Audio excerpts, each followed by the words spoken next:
ಉದ್ಯಮಿಗಳಿಗೆ IT shock, ಬೆಳ್ಳಂಬೆಳಗ್ಗೆ ಮನೆ ಕಚೇರಿ ಮೇಲೆ ದಾಳಿ. ಬೆಳಗಾವಿಯ ಇಬ್ಬರು ಉದ್ಯಮಿಗಳ ಮನೆಯ ಮೇಲೆ ಬೆಳ್ಳಂಬೆಳಗ್ಗೆ ಐಟಿ ಅಧಿಕಾರಿಗಳು ಶಾಕ್ ಕೊಟ್ಟಿದ್ದಾರೆ. ವಿನೋದ್ ದೊಡ್ಡಣ್ಣನವರ್ ಹಾಗೂ ಪುಷ್ಪದತ್ತ ದೊಡ್ಡಣ್ಣವರ್ ಮನೆಯ ಮೇಲೆ ಕಚೇರಿ ಹಾಗೂ ಆದಾಯ ತೆರಿಗೆ ಇಲಾಖೆ ಅಧಿಕಾರಿಗಳು ದಾಳಿ ನಡೆಸಿದ್ದು ಪರಿಶೀಲನೆ ನಡೆಸುತ್ತಿದ್ದಾರೆ. ಗೋವಾ, ಬೆಂಗಳೂರು ಅಧಿಕಾರಿಗಳು ಈ ದಾಳಿಯಲ್ಲಿ ಭಾಗಿಯಾಗಿದ್ದಾರೆ ಎಂದು ತಿಳಿದು ಬಂದಿದೆ.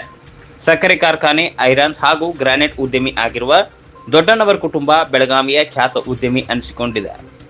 ಈ ಉದ್ಯಮಿಗಳು ಐರನ್ ಹಾಗೂ ಗ್ರಾನೈಟ್ಗಳನ್ನು ದೇಶ ವಿದೇಶಗಳಿಗೆ ರಫ್ತು ಮಾಡ್ತಿದ್ರು. ಅಲ್ಲದೆ ಕಾಗವಾಡ ತಾಲೂಕಿನಲ್ಲಿ 2 ಸಕ್ಕರೆ ಕಾರ್ಖಾನೆಗಳನ್ನು ಈ ಕುಟುಂಬ ಹೊಂದಿದೆ.